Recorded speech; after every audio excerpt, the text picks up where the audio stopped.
Hello, you guys. This is Melissa, and we are on, or in, I should say, the ranting shop.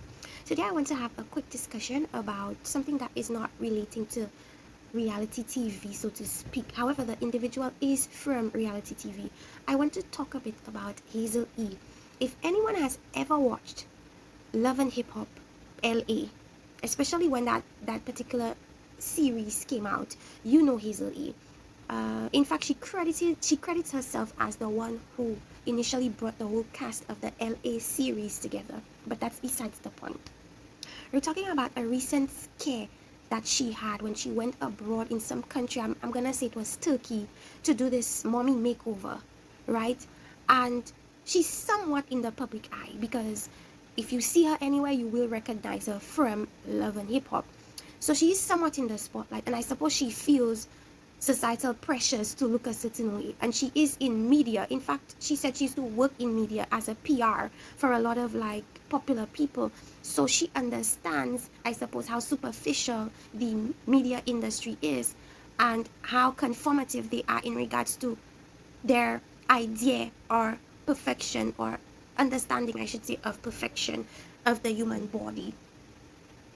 And she knows how important it is for these celebrities to look a certain way, so that they could continue to attract the fan base that they attract. So I remember she posted this social media thing about what she had to go through when she visited this foreign country, Turkey, to perform this mommy makeover that ended up having complications because she had some infection in her breast. I don't know if it was caused by dirty tools used to perform the surgery, but she ended up with some type of infection in her breast, and she had to remove what I'm thinking is some silicone or whatever they put in her boob. What it did was it reduced her breast size from what it typically was to a smaller size, and she cried over that, and she almost died because of that. And one thing that I've noticed with Hazel E is she's very, very attached, I should say, to her public image. She's very attached to her appearance. So I remember a long time ago on the show Love and Hip Hop LA, when she went somewhere to Dubai and she ended up in an ATV accident and her nose ended up being split in half. And prior to her having that incident, she had been doing a lot of like Botox treatments in her nose, and her biggest insecurity was her nose, and she was doing all that she could to be what I guess she thinks that perfection is. And we knew that she had that insecurity. Now, flash forward, we have the ATV incident. Her nose is split in half, and the cast members were accusing her of purposely getting into that accident, or maybe even doing it on purpose just so that she would have an excuse to get her nose the way she wanted her nose to be. And that is down low, and that is sick for somebody to accuse you of hurting yourself purposely just so you could fix your nose. I remember it was Masika, if I'm not mistaken, who accused her of doing that. But regardless of the fact, the way she cried and the way she was so depressed and saddened over the nose incident just showed me, or I should say reaffirmed, or I should say reaffirmed to me that she places a great emphasis on her physical appearance. And I remember she made the comment to Tiara Marie that her physical appearance is all she has, and that's what makes her the money that she's making and all these things. That could possibly be why she places so much emphasis on her physical appearance. But this is all to say, I don't even want this to be a long video. She recently posted something like, I don't know, maybe a few hours ago, a few minutes ago, about her breast mishap, and she showed some graphic images of what happened to her breast, and perhaps it looked like signs of a possible infection, and all of that. She showed all of that to put the doctor on blast. And I believe the person who referred her to that country and that doctor in the first place was a former cast member who later cried and felt bad about referring her to that doctor. But anyways, she went through the mishap. She cried. She recently posted something and said something that alarmed me a bit. And that was the fact that she said, until the world is perfect, make sure that when you are essentially looking for plastic surgeons, that you look for good plastic surgeons. So what I got from that statement was that instead of her embracing her imperfections, right? She prefers to look at it from a point or standpoint of, let me try or aim for perfection. And that's the problem. Because, as I said, when you're confident in your imperfections, nothing will or can bother you.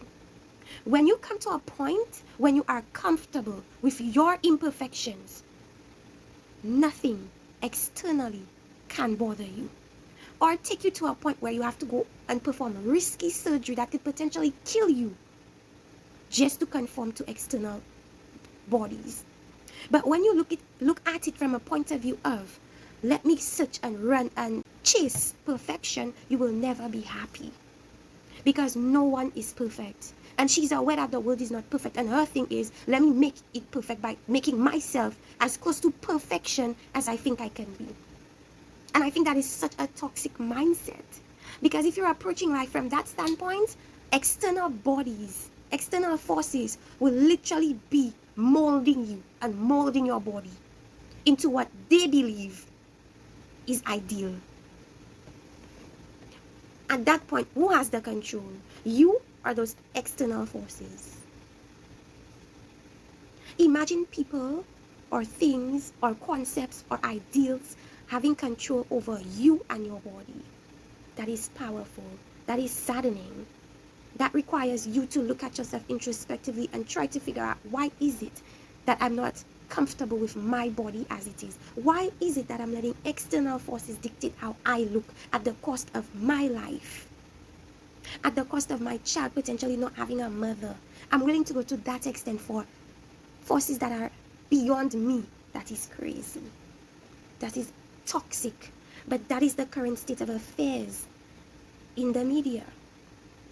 The controllers of what we deem to be physically acceptable and physically unacceptable. Social media has given people voices, given people made their opinions stronger than they otherwise would be without the power of social media. And I feel as if young women, you need to come to a point where you are comfortable with yourself, or else you would literally be clay. Clay that other forces would mold into their ideal of perfection. You would constantly be in a mode of change because you would never be perfect the way you are. We know that trends have changed throughout the year of the ideal body type. So if later on in life the ideal body type becomes double D's and big bellies, would you now change your body to fit that narrative?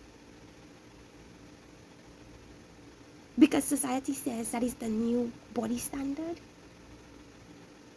Don't you see or don't you realize that it is easier to stay how you are and be confident in who and how you are? That's one thing I like about myself. Nothing and nobody would make me do anything that I don't see the sense in doing. You see, you have to build that strength within yourself. You have to come to a point where you love yourself more than you love people.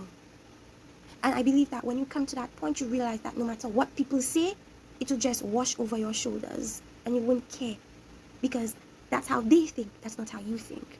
Nothing they say will easily sway you and push you in either or direction, because you stand firm in who and what you are. Anyways, you guys, this was a little chat and a little something I wanted to share, because after all, this is the ranting shop. I come here to rant. I come here to talk about issues, situations, shows.